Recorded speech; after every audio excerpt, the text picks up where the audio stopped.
করে এই মহান শিল্পীকে শ্রদ্ধা জানাবো।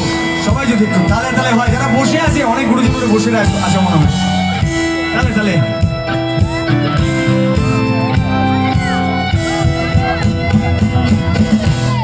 নয়ন সরসী কেন ভরেছে জলে, কত কি রয়ে